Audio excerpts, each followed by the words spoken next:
Bonjour à vous tous, à vous tous. Ma femme et moi, on est très heureux d'être parmi vous aujourd'hui. Merci de nous accueillir. Merci au couple pastoral également d'avoir bien voulu nous accepter, nous écouter, nous entendre. Et puis je remercie aussi Pierre et son épouse Ida qui ont fait le point d'union, le trait d'union entre eux et nous ce matin. On a passé un bon moment avec vous dans la louange. Moi, j'avais un peu l'impression de retourner à Madagascar. Il y a beaucoup de jeunes ici, hein. On pourrait presque faire un échange avec Granville. Hein, vous nous envoyez un peu de jeunes, on vous envoie un peu d'anciens. Très important d'avoir des anciens dans l'église, hein. Tout à fait. On vient d'un pays, ma femme et moi, on a travaillé 18 ans à Madagascar et vous ne le savez peut-être pas, mais 50% de la population a moins de 18 ans. Alors vous voyez que c'est... Voilà, et dans les églises, évidemment, ça se retrouve. Hein. Il y a beaucoup de jeunesse dans l'église, il y a beaucoup de vie, beaucoup de rythme, beaucoup d'ambiance. Et puis même la chaleur qui fait ce matin ici, j'ai l'impression d'être un peu à Madagascar d'ailleurs. Enfin, c'est un beau moment que nous passons avec vous. C'est vraiment un bon moment. Nous sommes heureux de vous présenter aussi le travail que nous avons fait.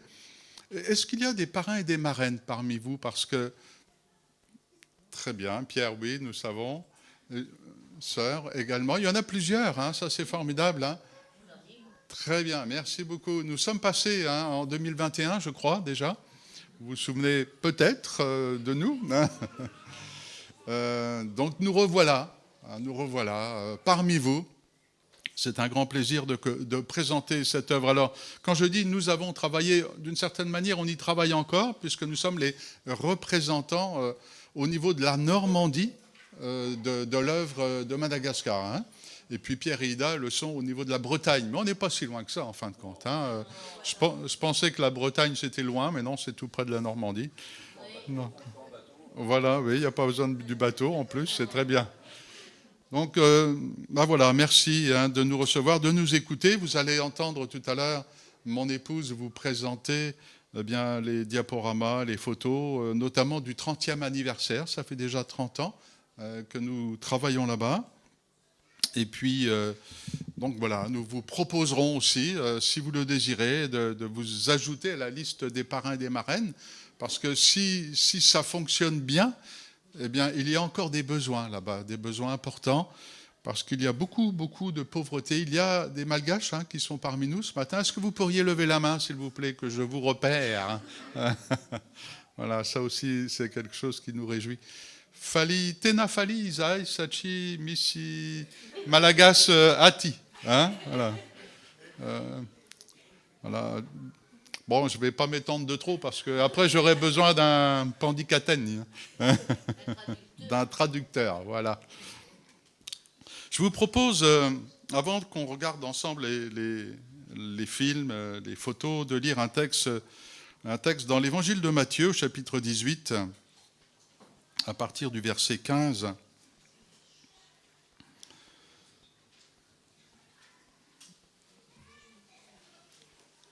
Et Jésus-Christ va nous apprendre, je pense qu'on le sait déjà tous, peut-être nous rappeler ce matin, dans l'évangile de Matthieu, chapitre 18, verset 15, voilà ce que Jésus-Christ pouvait dire à ses disciples. Si ton frère ou ta sœur, il n'y a pas que les frères qui sont concernés, si ta sœur a péché ou si ton frère, va et reprends-le entre toi et lui seul. S'il t'écoute, tu as gagné ton frère.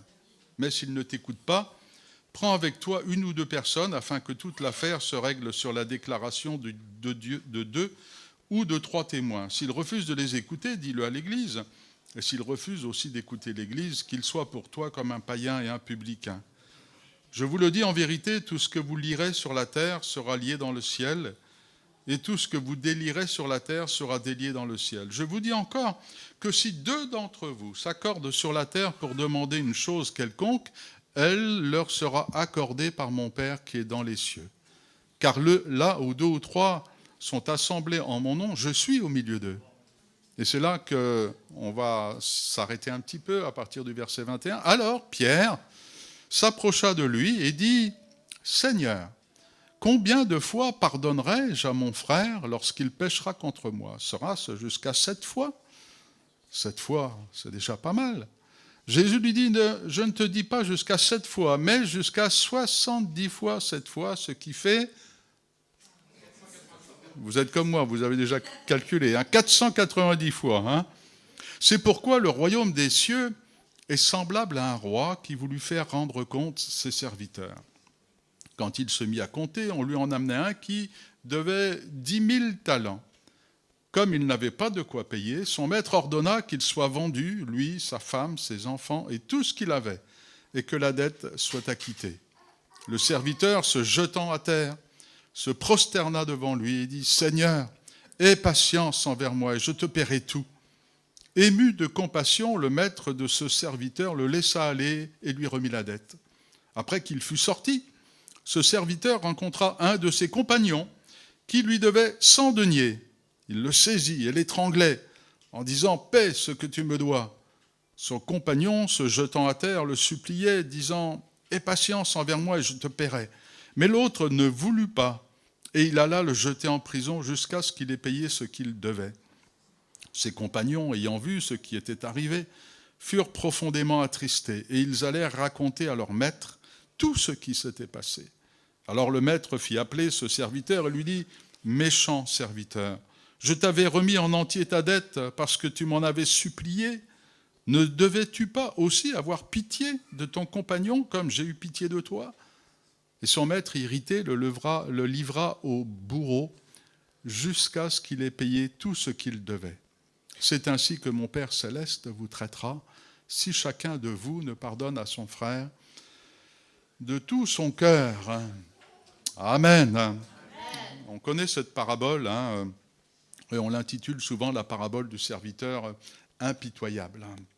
C'est vrai que quelque part, il est quand même impitoyable. J'ai presque envie de dire, il est tellement impitoyable qu'il en devient pitoyable. On n'a pas envie d'être à sa place. En tant que chrétien, nous le savons, le pardon est la plus grande forme d'amour. On peut aimer son fiancé, on peut aimer sa fiancée, et puis on se marie. Et vous savez ce qu'il est dit, l'amour rend aveugle, et le mariage rend la vue. Alors, au bout de quelques années, eh bien, c'est autre chose. C'est une autre histoire. Parfois, ce sont les disputes et puis le manque de pardon. Et malheureusement, il arrive aussi la séparation, le divorce. Pourquoi ? Parce qu'il n'y a pas eu le pardon. Il n'y a pas eu le pardon. Le pardon est la plus grande forme d'amour. Il faut être fort, je crois, pour dire à quelqu'un « je suis désolé ».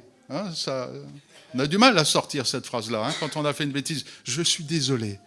Excuse-moi ». C'est difficile, peut-être que pour vous c'est facile, non mais c'est extraordinaire, formidable.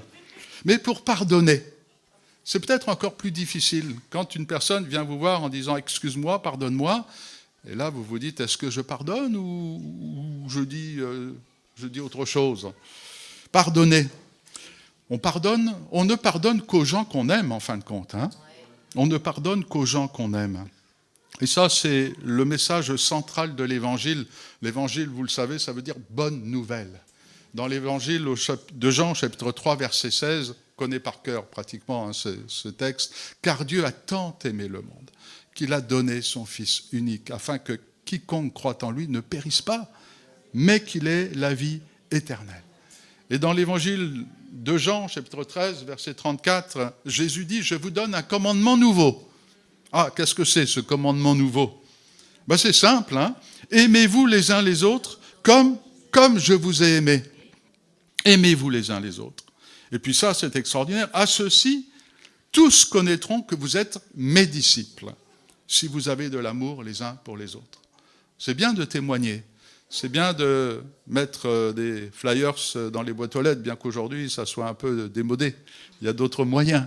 C'est bien d'exprimer sa foi aux voisins et aux autres, mais que nous puissions nous aimer les uns les autres, malgré les années de vie commune, parce que je crois que la vie d'église, c'est une vie en commun, avec les bons jours, peut-être qu'il y en a aussi des moins bons, et voire aussi des mauvais. Pouvoir continuer à s'aimer, c'est quelque chose d'extraordinaire. Ne pas se faire la guerre, ne pas se venger, c'est en définitive ce que Jésus attend de nous. C'est beau, hein?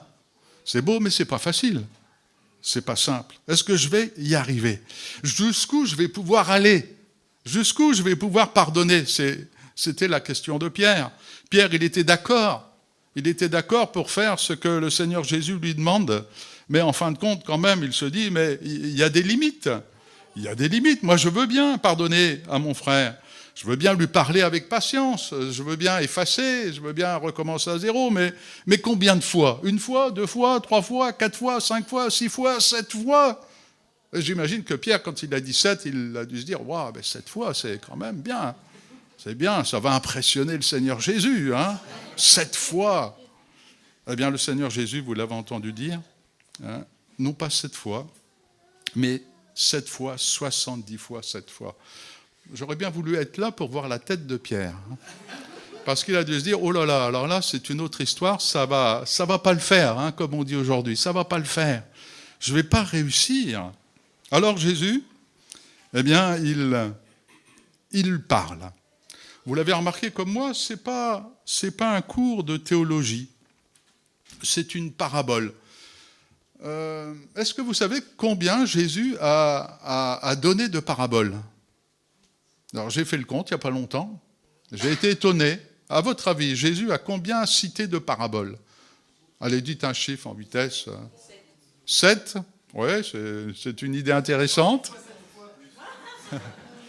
En fait, je vous le dis, 50 paraboles. Si vous lisez l'Évangile, vous verrez que Jésus a donné 50 paraboles. 50, c'est quand même un chiffre important. Ça veut dire que pour Jésus, c'était quelque chose d'important de parler en paraboles.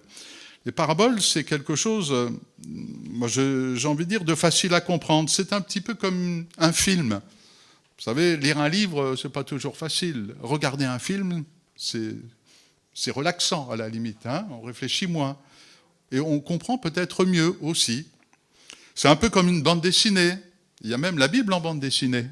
Moi, j'aime bien de temps en temps parce que on voit comment les personnages étaient habillés. Enfin, on s'imagine mieux le contexte dans lequel les choses ont été dites, ont été faites. Une histoire, ça met en scène des individus dans leur vie de tous les jours. Alors Jésus va commencer au verset 23, c'est pourquoi le royaume des cieux, qu'est-ce que c'est que le royaume des cieux?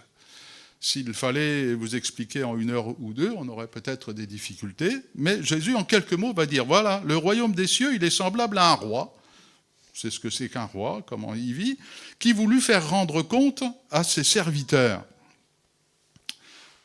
Un roi, ça a tout pouvoir. Ça fait ce qu'il veut. Et puis en général, on obéit, il vaut mieux. Et ce roi-là, un jour, eh bien, il fait ses comptes et il veut que ses serviteurs lui disent un petit peu ce qu'il en est de ses biens. Alors, il nous est dit au verset 24, quand il se mit à compter, on lui en amena un qui devait 10 000 talents. Alors vous avez peut-être fait un peu la traduction en euros, 10 000 talents, ce que ça représente. Alors moi, j'ai calculé grosso modo. Hein. Ça fait, voire plus que cela, mais ça fait environ 50 millions d'euros. J'espère que vous n'avez pas un crédit comme ça à la banque. Parce que 50 millions d'euros, vous n'avez pas fini, à moins que vous ayez un salaire de ministre et encore. Enfin, imaginez, 50 millions d'euros. Il y a quelques années, vous vous souvenez peut-être, les plus anciens parmi nous, vous avez entendu parler de Jérôme Kerviel, hein, ce trader qui travaille dans une banque et qui a fait perdre à sa banque, écoutez bien, 50 milliards d'euros. 50 milliards d'euros. Alors la question que je me pose, c'est l'être humain, d'une certaine manière, combien a-t-il fait perdre à Dieu ? On ne va pas le calculer en euros, mais peut-être en vie, en souffrance, en existence gâchée, par le meurtre, par la colère, par le mensonge, par le vol, par le viol, par la tromperie, par l'infidélité, par la dureté, oui, la liste est longue, hein, l'alcoolisme, la drogue, les avortements, la bêtise, l'ignorance, l'impatience, le rejet de l'autre, et je n'ai pas encore parlé de la guerre. Combien d'hommes et de femmes sont morts, hein. Combien d'enfants ont souffert et souffrent encore On entend aux informations ce qu'il se passe en ce moment dans quelques pays, mais on ne sait pas ce qu'il se passe dans tous les pays. Et oui, je crois que si nous faisions le bilan, sincèrement, on pourrait se dire, en parlant du monde en général, Seigneur, on ne peut pas rembourser. On a tellement pris, on a tellement gâché, on a tellement dépensé, on ne peut pas réparer ce qu'on a cassé. Ce n'est pas possible. Parce que vous le savez comme moi, une seule vie, ça n'a pas de prix. Une seule vie, ça n'a pas de prix. Une seule vie, ça n'a pas de prix. La Bible nous enseigne que Dieu va un jour demander des comptes. Comme ce roi, un jour, Dieu demandera des comptes. Qu'as-tu fait de ta vie ? Qu'as-tu fait de ta vie ? Qu'as-tu fait du temps que je t'ai donné ? Qu'as-tu fait des capacités que je t'ai données ? Des talents que je t'ai donnés ? Vous le savez comme moi, nous avons tous des capacités. Nous avons tous des talents, nous avons tous des dons. La vie est un don. Le temps est un don. Les forces physiques, les forces intellectuelles sont des dons. Nous avons des dons, nous avons des talents reçus de Dieu à la naissance. Ce petit bébé qui a été présenté tout à l'heure a une vie devant lui. Et un jour, il faudra, pas encore maintenant, mais qu'il prenne ses responsabilités en fonction de ce qu'il a reçu, de ce qu'il a. Que va-t-il en faire ? Nous croyons qu'il mettra ses dons et ses talents entre les mains du Seigneur. C'est encore la plus belle des choses qu'il va faire, ou qu'il devra faire. Donc, Dieu demande des comptes. Dieu demande des comptes, mais bon, voilà, cet homme ne peut pas payer. C'est pas possible. 50 millions d'euros, on ne pourrait pas payer, je pense. C'est pas possible. Alors, le voilà qui se met à genoux, le voilà qui implore. On aurait fait la même chose. Et puis, bon, quand il parle ainsi, il essaie de se sauver d'affaires. Et pour l'instant, eh bien, ça ne marche pas. Et son maître ordonne qu'il soit vendu, lui. Et je trouve ça parlant aussi, parce que n'oublions pas que c'est une parabole. Son maître ordonne qu'il soit vendu, lui, sa femme et ses enfants. Moi, en premier abord, je trouve ça injuste, parce que ce n'est pas la femme et les enfants qui ont commis quelque chose de mauvais.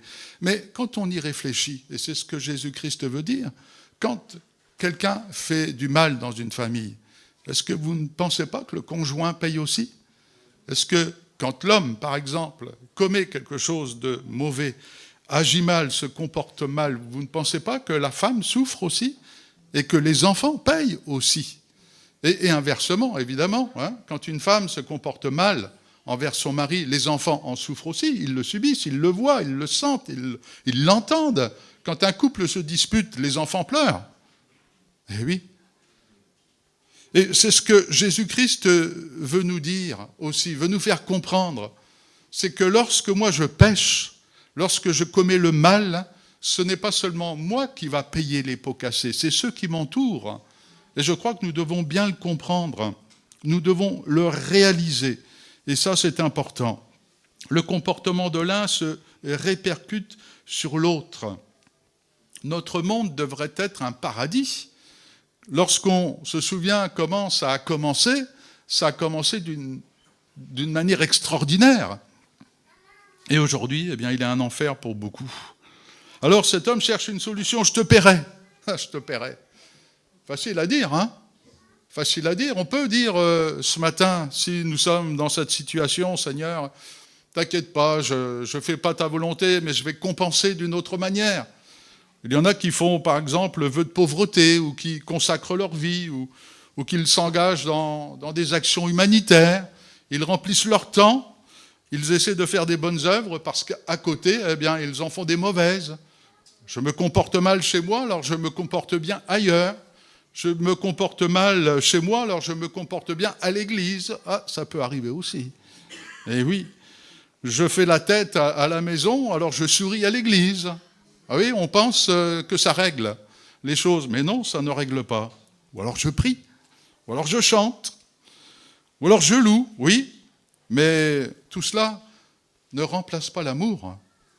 Tout cela ne remplace pas ce don que nous avons reçu et que nous n'appliquons pas dans notre vie. Nous pouvons aimer. Amen. Tout être humain peut aimer. Certaines personnes disent, moi je ne peux pas aimer. Moi, en réfléchissant, je me dis, non, tu peux aimer. Tu peux aimer, mais tu ne le veux pas. Et si tu le veux, le Seigneur t'aidera. Et tu verras que les choses changeront. Alors au verset 27, eh bien vous le savez, on l'a lu, le maître est finalement ému de compassion. Il lui remet sa dette, il le laisse aller, lui, sa femme, ses enfants. Toute sa famille peut repartir à zéro. C'est formidable quand même, hein ? On parle de nouvelle naissance, on parle de nouvelle vie. Ça, c'est ce que Christ nous donne lorsque nous nous approchons de lui, lorsque nous lui demandons pardon, il nous pardonne et nous pouvons recommencer une nouvelle vie. C'est extraordinaire, recommencer une nouvelle vie. Tous ici, nous pouvons vivre autrement. Nous pouvons vivre avec joie, avec paix. Nous pouvons devenir patients. Nous pouvons être reconnaissants. Ça, c'est un miracle extraordinaire. Il y a beaucoup de gens, vous savez, qui essaient de gagner au loto. C'est intéressant de gagner au loto. Des fois, on s'imagine, ah, si j'avais 1 million. Ça vous avait jamais arrivé, ah, si je gagnais 1 million, hein ? Quand on voit à la télévision, parfois il y a le tirage, hein. Vous voyez les petites boules qui descendent, et puis moi, pour m'amuser, comme ça, je ne joue pas au loto, hein, mais pour m'amuser, je dis, ah, le 5, ah bah non, c'est le 7 qui tombe. Ou alors je dis le 49, ah bah non, c'est le 32. Bah, des fois, il y a une boule qui arrive, là. Alors, bah, un peu comme d'autres, ah, je me dis, ah, si j'avais 3 millions. Ah, bah, il y a des choses qui changeraient, hein, j'imagine. Il y a des choses qui changeraient. Mais bon, en tous les cas, je ne les ai pas. Hein. Je ne les aurai pas demain parce que de toute manière, je ne joue pas. Hein. Bref, mais quand je réfléchis, eh bien, je me dis, le Seigneur m'a donné plus que cela. Il m'a donné son amour. Il m'a donné des dons extraordinaires. Et la grande différence, c'est que ce n'est pas un jeu de hasard, mais c'est un don. C'est un don. Par amour, Dieu nous a à tous donné quelque chose d'extraordinaire. Ça, c'est formidable. Hein. C'est pas peut-être, c'est pas un jour, c'est pas si j'ai de la chance. Non, voilà, c'est fait. C'est fait. Dieu nous a donné la vie. Moi, il me semble que c'est encore le plus beau des dons, la vie. La vie, essayer de réfléchir à la vie. Une journée de vie. Une journée de vie. Ne serait-ce qu'une journée, c'est un cadeau extraordinaire. La vie. Et ça fait des années que nous vivons. Et je vous souhaite de vivre encore longtemps. La vie est un cadeau extraordinaire. Le Seigneur nous a donné des dons, des cadeaux. Et il m'a pardonné en plus. Nous l'avons chanté, nous avons pris la Sainte Seine. Le Seigneur Jésus est mort pour moi, pour vous. Il a donné son sang, sa vie. Il n'était pas obligé de le faire. Il n'était pas obligé de le faire. Il aurait pu nous laisser nous débrouiller. Ça aurait été juste. Mais non, il nous a sauvés par amour. Alors voilà, eh bien je suis sauvé, je suis chrétien, je suis né de nouveau, j'ai tout reçu, je suis dans l'abondance et je vis avec mes frères et sœurs en Christ et je vis avec ma famille, je vis avec mes voisins, je vis avec mes collègues, je vis avec ceux avec qui je travaille, avec ceux qui arrivent dans mon quartier, dans ma ville, avec ceux qui ne parlent pas ma langue, avec ceux qui n'ont pas la même culture que moi, et je vis ma vie de chrétien avec toutes ces personnes-là différentes. Et puis un jour, eh bien, j'ai un petit souci avec quelqu'un, parce que ça fait partie des choses normales d'avoir des petits soucis les uns ensemble. Hein. Vous n'avez jamais de petits soucis de relations, hein. Je ne veux pas vous demander de lever la main, parce que c'est gênant, hein. Mais on le sait, nous avons tous des petits soucis, des moyens, et parfois des gros soucis relationnels. Mais je suis convaincu que dans cette église, vous n'avez pas de soucis relationnels. Amen. Mais peut-être que quand même, il y en a quelques-uns qui en ont. Enfin, moi, jusque maintenant, dans l'église où je travaille, il y a toujours des soucis relationnels. Alors, je pense et je me dis peut-être qu'il y en a aussi ici. Je ne poserai pas la question à votre pasteur quand même, hein. Rassurez-vous. Mais voyez-vous, quand j'ai des petits soucis ou des moyens ou d'autres soucis, eh bien, malheureusement, j'ai souvent tendance, je parle en général, j'ai souvent tendance à me comporter un peu comme cet homme qui va rencontrer son compagnon qui ne lui doit que 100 deniers. 100 deniers, à l'époque, c'était le salaire de quelques mois. Bon, vous allez me dire, c'est quand même important, mais ce n'est pas 50 millions d'euros. Hein. Quelques mois de salaire, ça peut s'arranger. Qu'en pensez-vous ? quelqu'un qui vous doit cette somme-là, on peut négocier, on peut s'arranger, on peut s'entendre, on peut trouver un compromis, quelques mois de salaire. À moi, à qui on a effacé la dette de 50 millions, je peux quand même essayer de me dire, c'est pas si grave que ça. Et pourtant, c'est pas ce que je fais tout le temps. Et pourtant, j'hésite. Et pourtant, parfois, je le prends par le col. Je le secoue. Et ça se termine en bagarre. Ça se termine en division. Ça se termine en prison. Pas la prison avec des murs et des barbelés, mais le rejet, l'isolement. Je ne lui parle plus. Je ne lui dis plus bonjour. Je suis distant et bien des choses encore. Je lui fais sentir que je lui en veux. Je cherche peut-être même à me venger. En tous les cas, je ne suis plus avec lui comme j'étais auparavant. Quand on lit ce texte, le mot « compagnon », l'étymologie de ce mot veut dire « celui avec qui je partage mon pain ». Il y a quand même une notion d'intimité. Quand on partage le pain avec quelqu'un, c'est fort quand même. Ce n'est pas juste quelqu'un que je croise comme cela dans la rue ou même dans l'église. Celui avec qui je partage mon pain. Et puis vous savez, ce matin, on a partagé le pain ensemble. On a partagé le pain. On a été dans cette communion spirituelle qui nous a permis de nous souvenir de ce que Jésus-Christ a fait pour nous. Celui avec qui je partage mon pain, eh bien, lorsque j'ai un souci, parfois, je l'étrangle. Je l'attrape et je lui dis « paie ce que tu me dois ». Voilà un peu comment Jésus représente l'être humain, en quelque sorte. Alors, d'un côté, on apprécie grandement le salut qu'il nous donne, et de l'autre côté, eh bien, nous nous comportons comme cet homme avec son compagnon, de manière dure, intransigeante. Est-ce que c'est normal? Est-ce que c'est juste? D'un côté, je reçois un grand cadeau et je dis merci, et de l'autre côté, je ne suis pas toujours capable d'en donner un petit. C'est pas juste. D'un côté, je dis merci Seigneur, de l'autre côté, je refuse. Je crois que là, il y a quand même un problème. Et nous devons quand même, à ce moment-là, nous remettre en question. D'une certaine manière, on profite de la grâce d'une manière égoïste. Les enfants, ils sont un peu comme cela, mais bon, nous, parents, on les éduque, heureusement. Si vous offrez une glace à votre petit, et que vous lui dites de la partager avec sa sœur ou son frère, c'est pas toujours évident. Vous avez déjà remarqué à la maison comment que ça se passe? Moi, je me souviens, c'est pas d'hier, mais ça nous a marqué. Vous savez, le partage, c'était difficile à la maison. On était 3, il y avait une fille et 2 garçons, et même la surface de la table, ça devenait un objet de conflit. Parce qu'on était 5 sur une table avec les parents, et donc c'était une table avec du carrelage, vous savez, et chaque carreau, il y en avait peut-être 10, 5, je ne sais plus. Et donc, on avait compté que chaque enfant avait le droit à 3 carreaux. 3 carreaux, 3 carreaux. Alors, si ma sœur mettait le coude sur mon territoire, elle me prenait la moitié d'un carreau, c'était la bagarre. Tu prends ma place. On avait du mal à partager. Alors, je ne vous parle pas des glaces ou des tartes qu'il fallait couper en 8, mais il y avait parfois des parts qui étaient un peu plus grosses que les autres. Et là, c'était un peu la bagarre aussi, quoi. Et puis s'il restait un morceau de dessert dans le frigo, et puis qu'on revenait le soir et qu'il n'y en avait plus, qui c'est qui l'avait mangé? Enfin bon, je ne vous raconte rien, vous savez. J'ai l'impression que vous savez aussi bien que moi ce genre de choses. Le partage. Dans la vie d'adulte, il ne faut pas dire parfois qu'on est meilleur que les enfants, il faut reconnaître. On les éduque, mais nous, est-ce qu'on est toujours bien éduqués? Ça, c'est une autre histoire. Enfin bref, je me dis, c'est peut-être un peu fort ce que je dis, parfois on est triste à voir quand même. On est triste à voir, on est un peu cruel.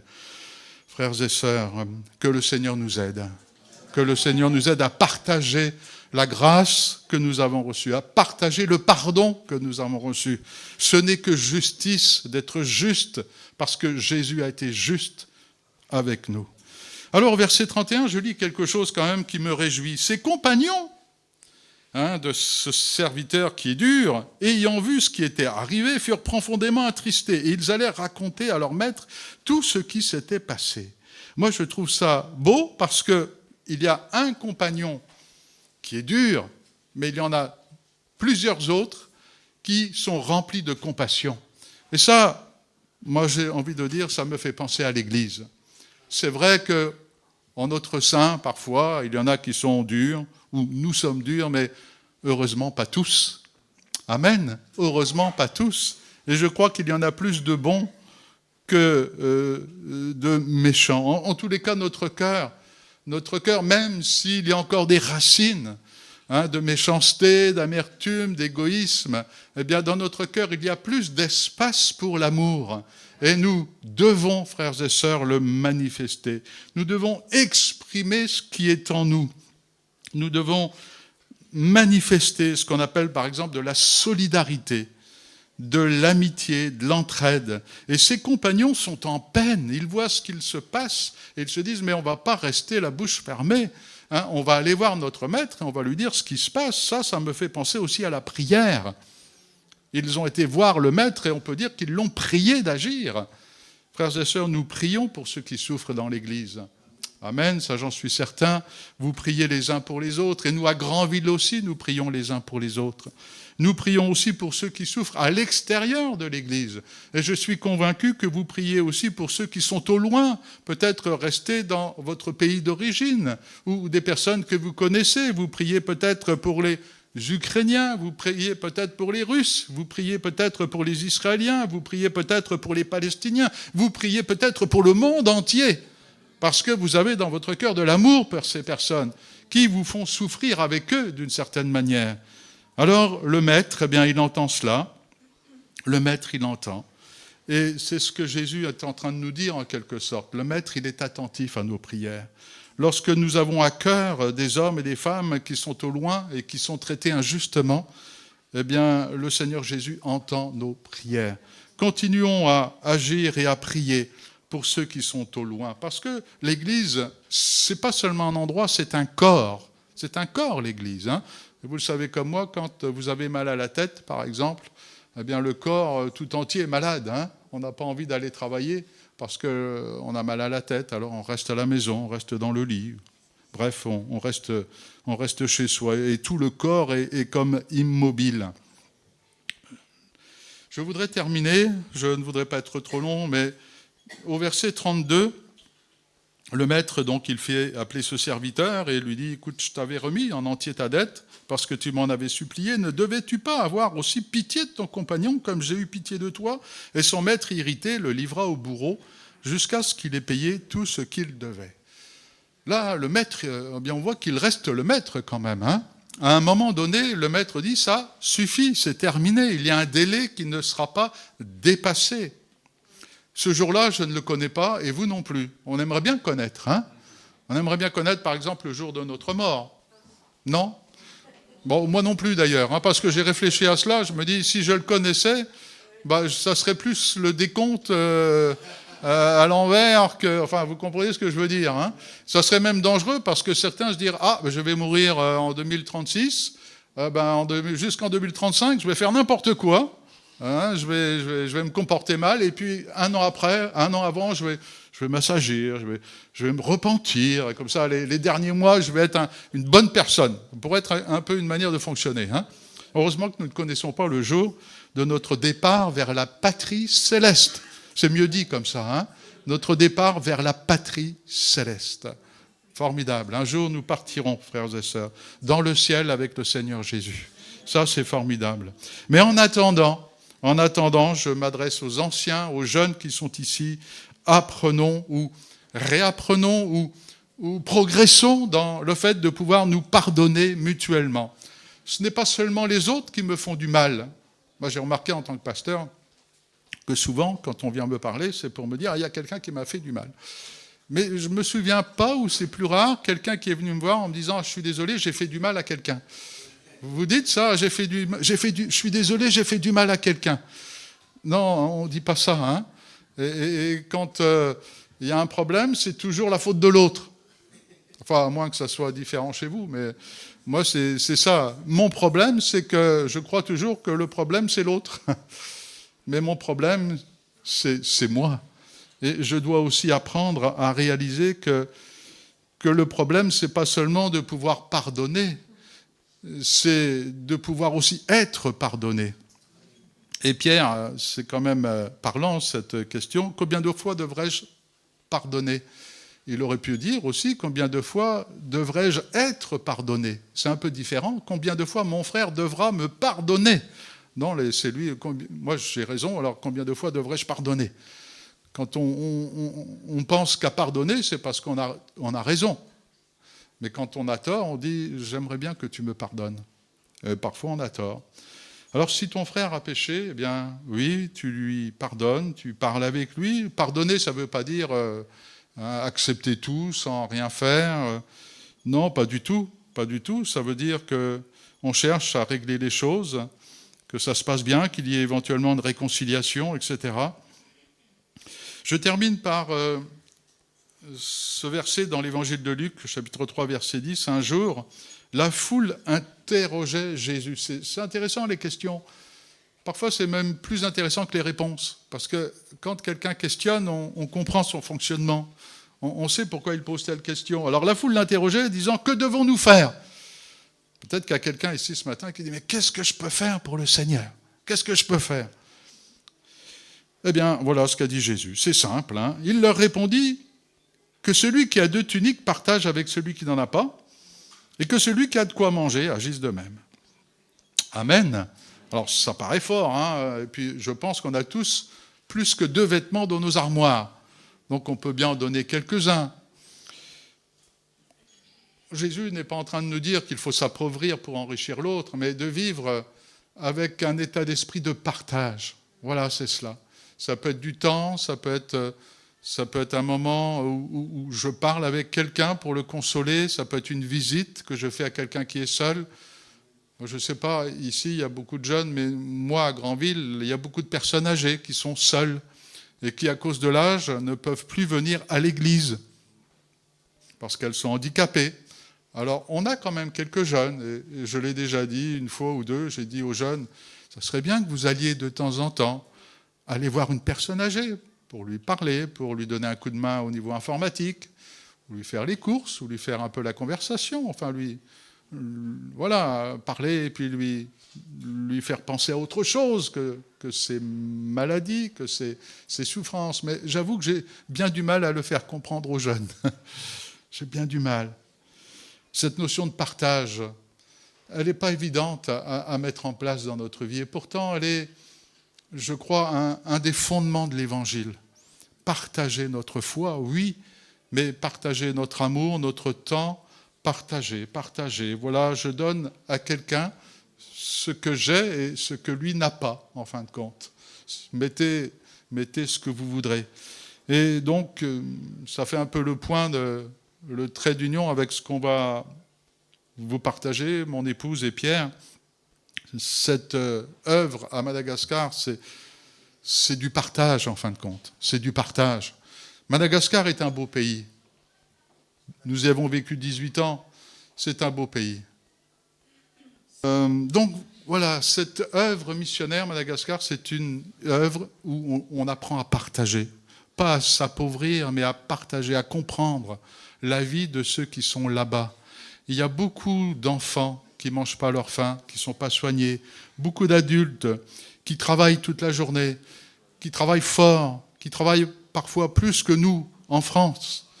Je dis ça parce que j'ai rencontré un jour une personne bien intentionnée qui m'a dit « ils sont pauvres parce qu'ils ne travaillent pas beaucoup ».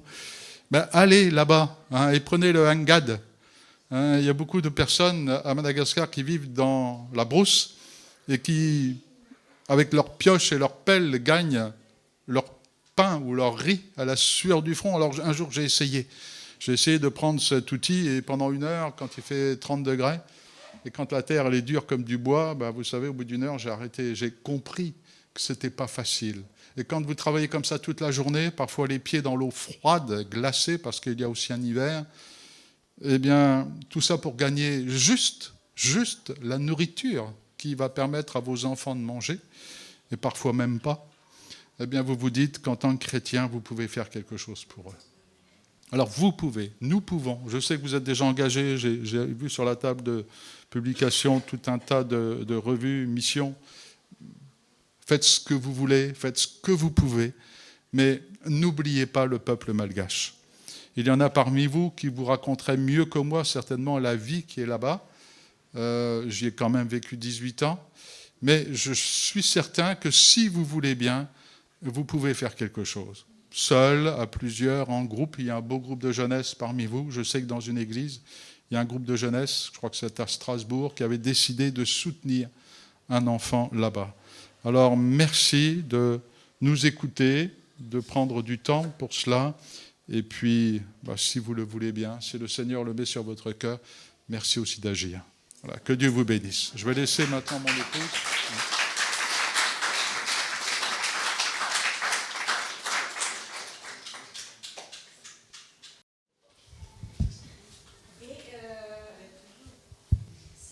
Je pensais avoir une voix forte. Non, apparemment non. Et à partir de là, donc pendant quelques temps, j'ai grandi, on peut dire grandi, avec le Seigneur. Et il y a des choses qui se sont passées dans ma vie. Et mon désir a toujours été de servir le Seigneur et d'être à l'aide pour mon prochain. C'est l'œuvre que le Seigneur fait dans nos vies. Il l'a fait en venant sur la terre. Et c'est comme cela que dans mon cœur, c'est venu aussi. Donc il y a eu quelques années entre-temps, avant de partir à Madagascar. Je me suis mariée avec Josué. Nous avons eu 2 enfants.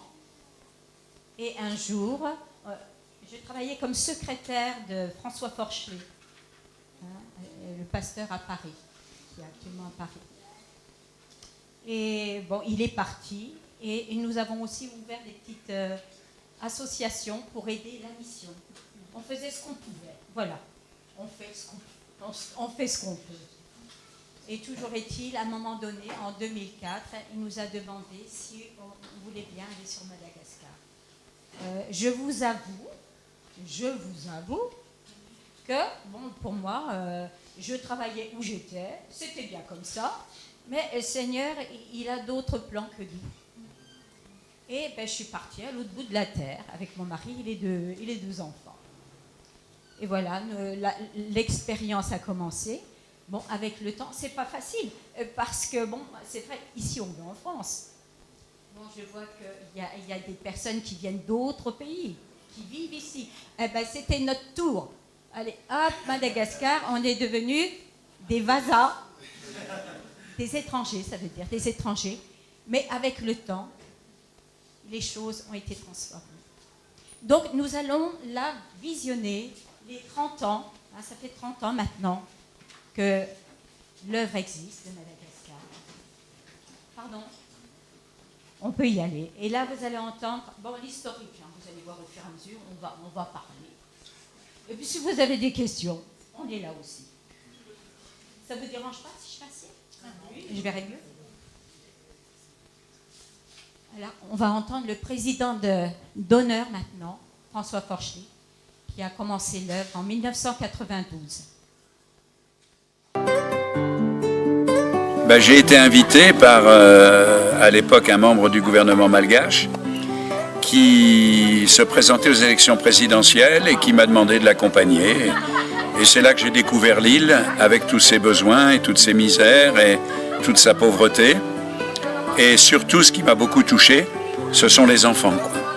Donc j'ai eu à cœur vraiment de faire quelque chose pour les enfants, pas pour les enfants qui avaient des belles familles, mais pour les enfants de la rue, ceux qui n'ont pas de famille ou qui ont des familles mais qui sont dans un degré de pauvreté tel que même il y en a qui ne mangent pas tous les jours et qui ne mangent pas à leur faim.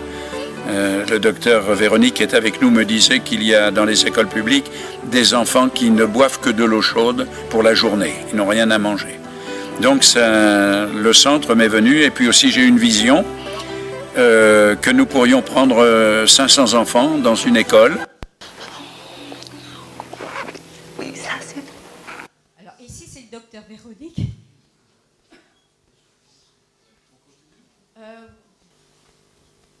Voilà, l'œuvre qui commence à Madagascar. Donc ici vous voyez des conteneurs, donc des envois de personnes pour aider Madagascar.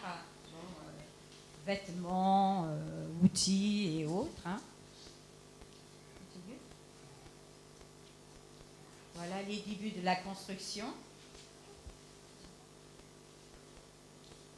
Là, c'est François Forchelet qui va découvrir un petit peu l'île. L'île, elle est 1,5 fois plus grande que la France. 26 millions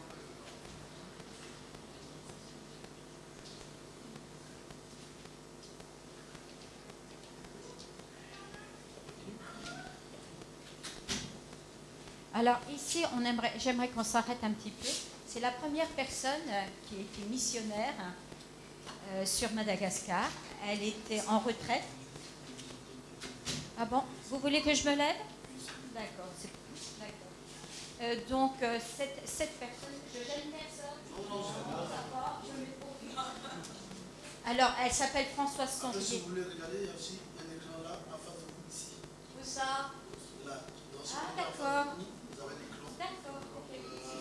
Ah, c'est mieux. Donc Françoise, c'était une aide-soignante française. Elle est en retraite et elle a fait des études en France, tout ce qui concerne les maladies tropicales.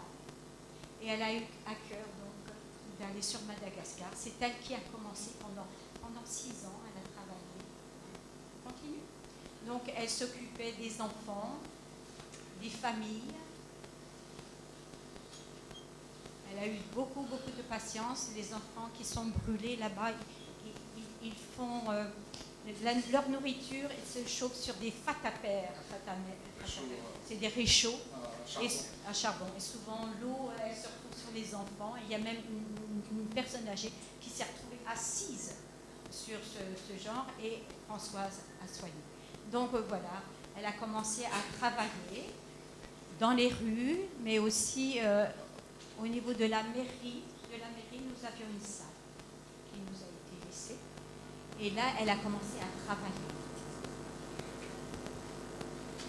Même les jeunes du quartier nous aidaient Françoise.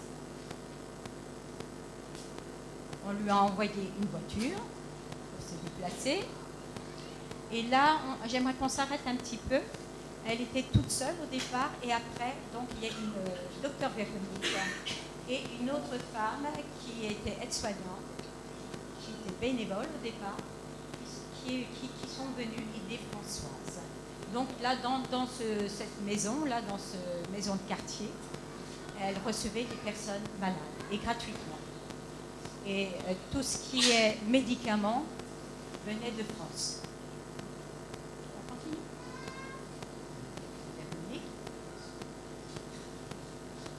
Les deux. Alors naturellement, on imagine 20 ans après, parce qu'elles sont restées jusqu'au bout avec nous, jusqu'à leur retraite, parce que notre personnel, il y a une quarantaine maintenant, plus de 40 personnes, ils sont inscrits pour la retraite et elles sont payées. Et tout cela grâce aux parrains, aux marraines, à ceux les sponsors. On continue? On passe à la partie 2. Ah, la vidéo? Oui, allons-y. Allons-y pour la vidéo, la petite vidéo.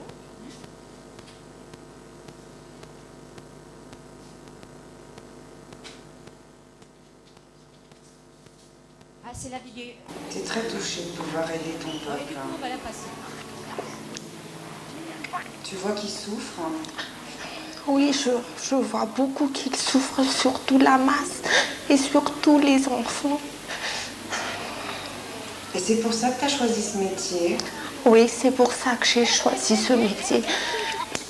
Pour leur venir en aide? Oui, parce que je sors aussi d'une famille d'une classe moyenne et comme j'ai eu des problèmes de santé dans ma famille, alors c'est pour ça que j'ai demandé au Seigneur d'être un médecin et je le remercie beaucoup du talent qu'il m'a offert.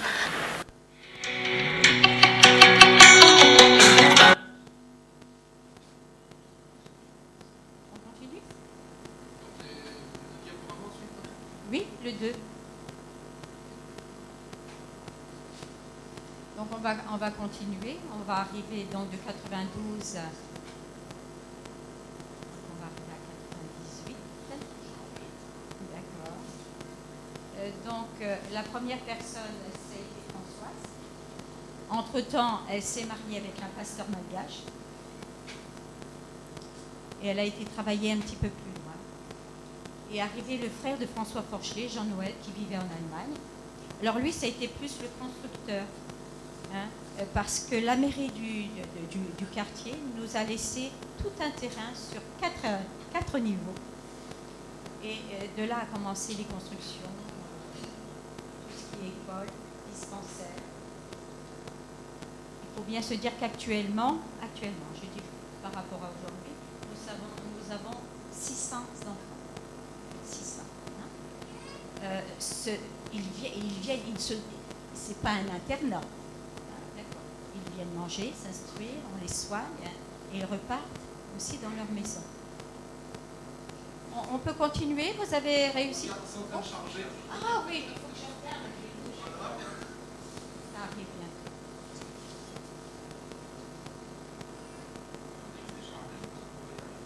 Oh, il n'y a pas de souci, je peux poser encore. Hein. On y va. Donc en 94, avant 94, il n'y avait que des soins. En 94 a commencé une petite école. C'était aussi dans la maison de quartier. Ils n'étaient pas très très nombreux. On appelait ça aussi l'alphabétisation, vous voyez. C'est qu'un petit groupe. On a eu un instituteur. Vous voyez un petit peu, ils étaient obligés de monter sur ces petits bancs pour... voilà. Vous voyez un petit peu, nous, ce qu'on a remarqué quand même à Madagascar, nos enfants, ils étaient très disciplinés. Voilà, ils sont comme ça. En général, même tous les lundis, il y a la levée du drapeau, hein, avec l'hymne national. Donc, on a commencé ce petit groupe-là, hein, donc dans la mairie. Hein. Alors, on arrive sur notre terrain, les constructions, 1995. Alors là, c'est le futur préau. Au-dessus, vous voyez. C'était la terre rouge.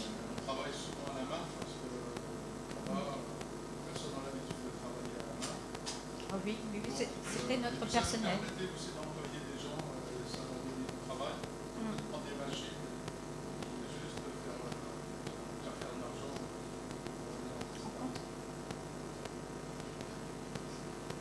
Voilà.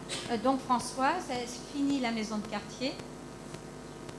C'est le dispensaire. Vous voyez une partie de l'école, on commence à grandir aussi. Les salles de classe. Alors la nourriture, on peut rester un petit instant. Au départ, donc le riz, naturellement, le vari. Hein, le vari. Donc on a commencé à donner à manger aussi aux enfants. Parce que très souvent, ça arrivait qu'ils ne mangeaient pas toujours à leur faim. Et c'était dans une cabane. Une toute petite cabane. Ici, c'était la cuisinière. On trie le riz. Pour retirer les petits cailloux, les petites imperfections.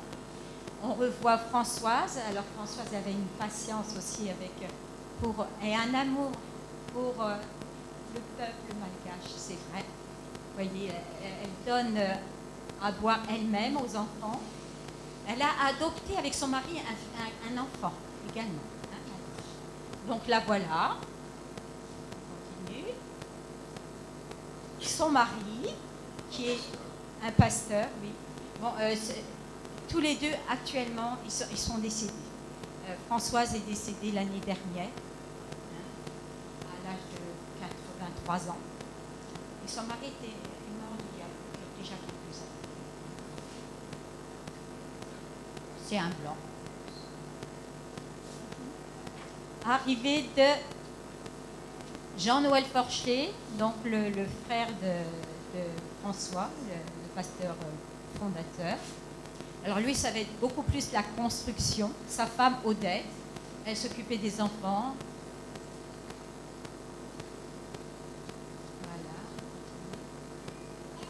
Voilà. Alors, on recevait aussi des parrains, des vêtements qu'on offre aux enfants. Là, c'est la construction. On continue une construction.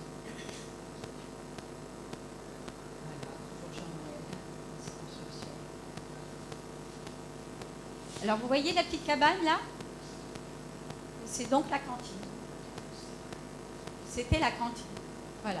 Bon, on va commencer les constructions. Ça, c'est le premier niveau du haut, hein, parce que tout est en pente. Le premier niveau du haut. c'est là où les missionnaires habitent, et aussi, on a aussi des chambres d'hôtes, d'accueil. C'est-à-dire que des parrains et des marraines, maintenant, viennent sur Madagascar et peuvent loger ici. On continue. Voilà, ben, ça prend forme, hein, vous voyez. Même un petit jardin.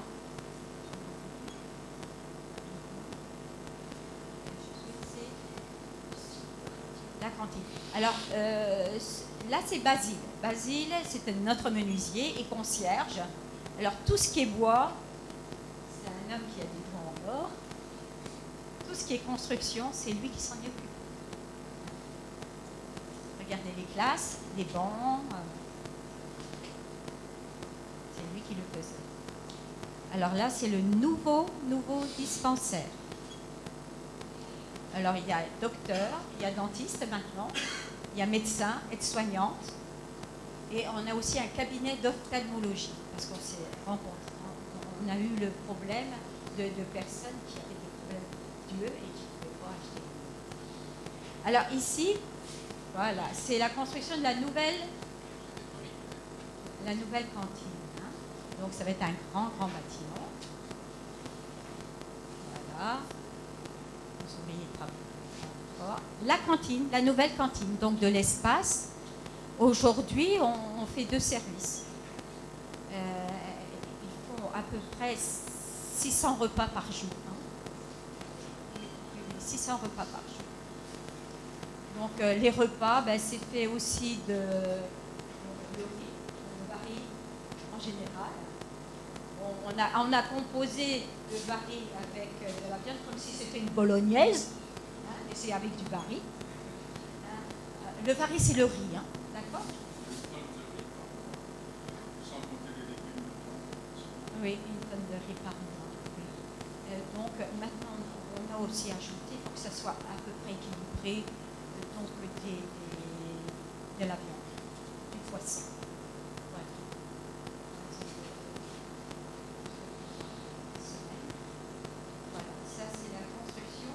Alors, logiquement, au départ, quand nous sommes arrivés, il n'y avait que de la place pour 150. Donc, on a rehaussé parce qu'à la porte, il y a des enfants qui sont là, des parents qui veulent que les enfants viennent dans le centre. Donc, on a rehaussé et maintenant, notre capacité est de 300 enfants, hein, pour l'école primaire.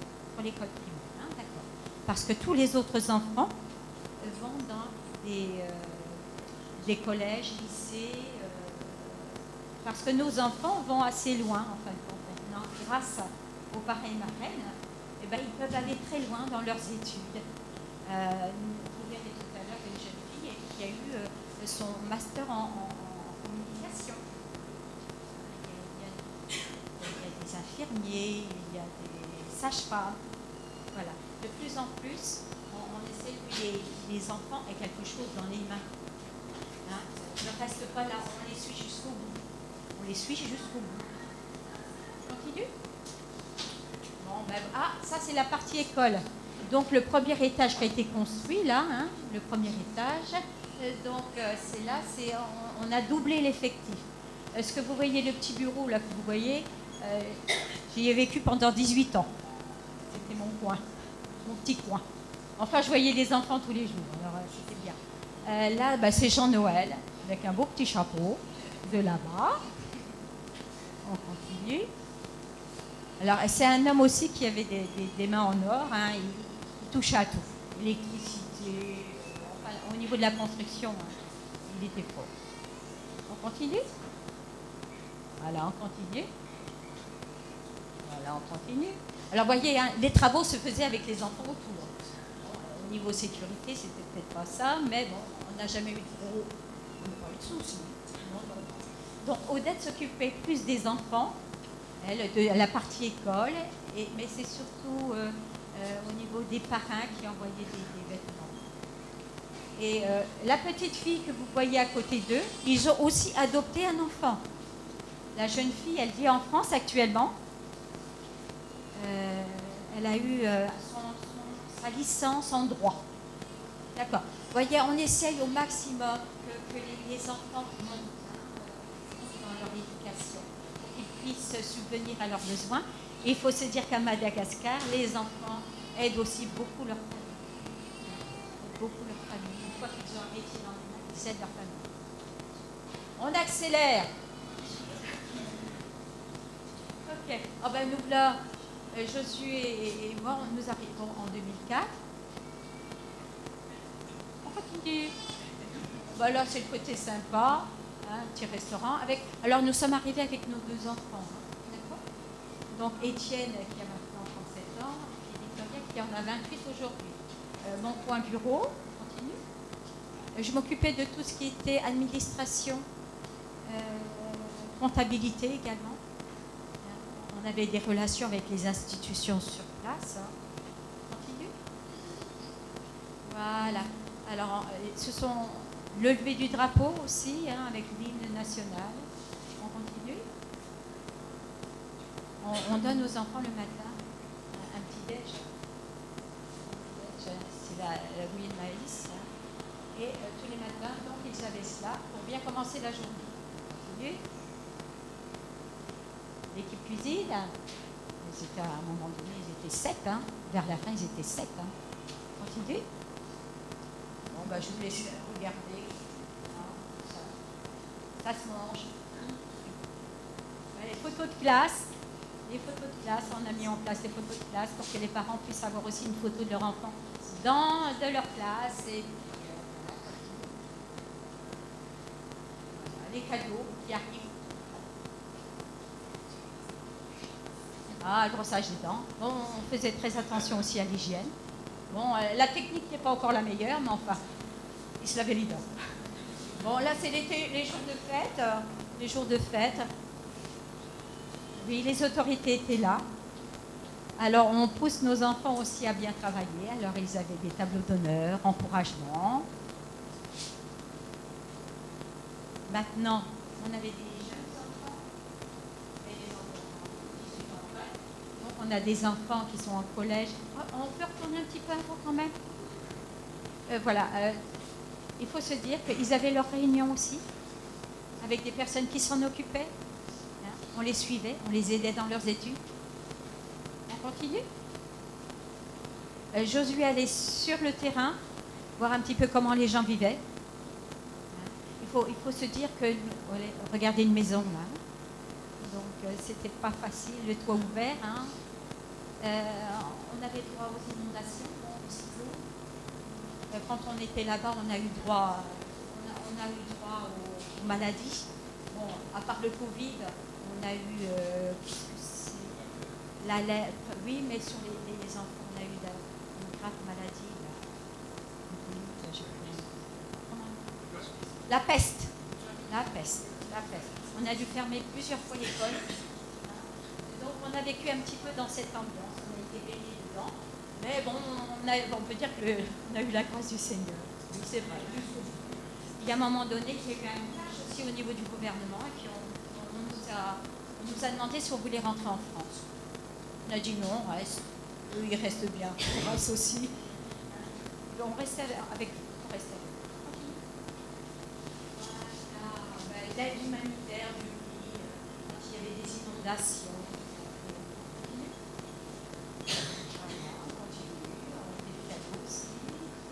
Ah, c'est la ferme, on continue la ferme. Alors, la ferme, en 2013. Voilà, les constructions. C'est notre fille qui s'en est occupée parce qu'elle avait fait une formation un BTS élevage. Et elle a formé sur place l'équipe. Donc là, c'est la construction, on continue. Voilà, donc on a eu un poulailler. Porcherie. Vous allez, voilà, Emma, elle s'appelle Emma. Donc tout ce qui vient de la ferme, allait à la cantine. D'accord? Bon, ce n'était que les débuts, mais encore Emma. Voilà. Bon, il y a la saison de pluie, il y a la saison de pluie, puis la saison sèche. Donc on a fait des gros trous pour mettre de l'eau dedans. Bon, les goyaves, les ananas, les goyaves encore, c'est très bon. On continue, les bananes. Les bananes. Bon, on me voit encore, mais je bosse. Je fais pas semblant. Hein. Oh non, vous savez que... On y va. Voilà. La remise des cadeaux, des prix. Encore les constructions. Josué a mis la main à la pâte. On continue. Oh, bon, on a eu voilà, la petite moto. C'était difficile de circuler quand même. Alors, je me suis mise aussi sur la moto. Et j'ai beaucoup aimé. Alors, 2022, c'est la fin. On y arrive. Alors, c'est la fin. C'est la fin pour nous sur Madagascar également. D'une manière potentielle. Voilà, vous voyez les nouvelles personnes à gauche. Donc, ce sont les personnes qui sont arrivées un petit peu tard parce qu'il y a eu la période de Covid. Et pendant 9 mois de leur présence, eh ben, on les a formés. On leur a tout donné, avec quelque chose au cœur malgré tout. Hein. Je me suis vue un petit peu faire une déprime à la fin, je ne m'en suis pas rendu compte. Mais j'ai pleuré. Je ne suis pas quelqu'un qui pleure facilement. Mais toujours est-il, le Seigneur m'a dit, et ça, je dis Seigneur, c'est pas normal. Et il me dit non, lâche prise. Parce qu'on pense avoir donné, on garde. Voilà, donc voilà ce qui se passe. Même les parents étaient reconnaissants, sont reconnaissants. Et depuis quelques années, ils nous offrent même des cadeaux, alors que ça ne se faisait pas. Bon, c'est la fin. Voilà, et des bisous. Voilà, et des cadeaux. Et c'est fini. Ah oui, ben ça, donc on va rester là-dessus. Donc le président fondateur François Forchelet, hein, à gauche, il a laissé la main à Christine Kléber, qui est maintenant la présidente. C'est OK.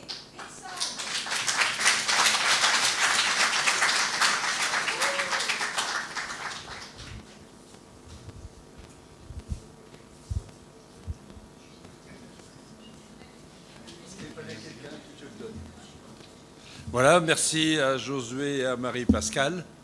Hein. Donc je pense que vous avez tous apprécié de regarder toutes ces belles photos. Hein. C'est vraiment... ça fait combien? La 4e fois que je les vois, moi hein. On va dans plusieurs églises. On a été à Redon, on a été à Laval, on a été un petit peu partout. Et on a d'autres à faire. Hein. Voilà. Alors moi, cette œuvre, je la connais depuis... Elle a 30 ans, depuis 28 ans. Parce qu'avec mon épouse, à l'époque, on était dans la Manche et on allait le soir après le travail donner un coup de main à des personnes qui récupéraient des vêtements et on les pliait, on les mettait en carton. Enfin, c'est les femmes qui le faisaient. Moi, je portais. Hein. Et il y avait, je ne sais pas, des bâtiments, on va dire, presque grands comme ça, remplis de cartons. Et après, il venait un conteneur pour emmener ça à Madagascar. Et maintenant, c'est terminé. On l'a fait quelques années. On allait le soir jusqu'à 10h30, 11h. Pour donner un coup de main. Donc on connaît l'œuvre depuis 28 ans. Hein. On entendait parler souvent de Josué et de Marie-Pascale, mais on ne les connaissait pas à l'époque. Alors, lorsque nous avons vu toute cette présentation, nous pouvons nous poser la question, que pourrions-nous faire pour venir en aide à tous ces enfants qui vivent dans la pauvreté?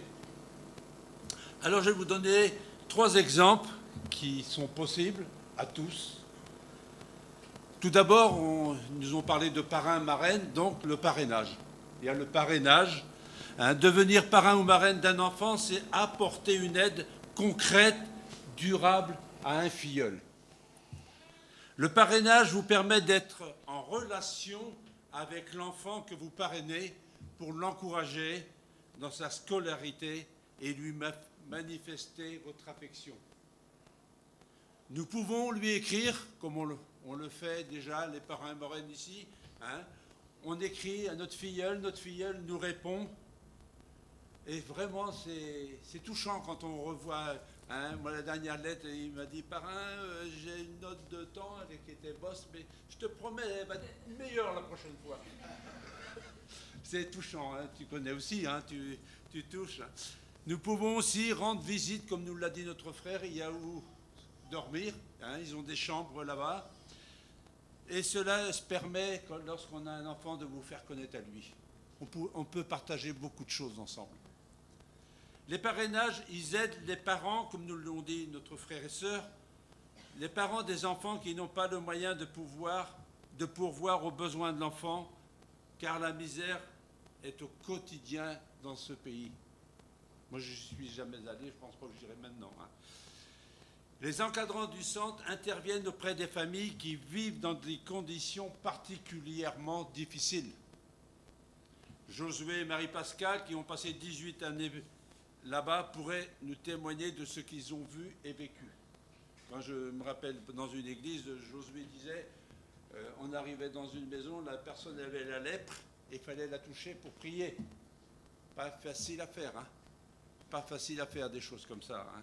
Et notre frère l'a fait avec son épouse, hein.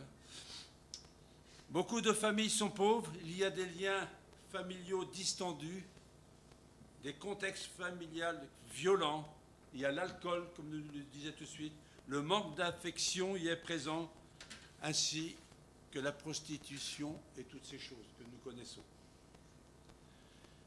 On sait, et il est dit que les petits ruisseaux... Pardon, il y a une chose que j'ai loupée. Oui, il y a le donneur. Voilà. Alors, être parrain ou marraine, c'est porter de l'attention à un filleul, c'est aussi d'être fidèle à son engagement. Plusieurs parmi nous pourraient témoigner des rapports que nous avons avec notre filleul, et nous avons l'impression de nous connaître depuis longtemps. C'est vrai, quand on voit les lettres, hein, on a l'impression qu'on se connaît.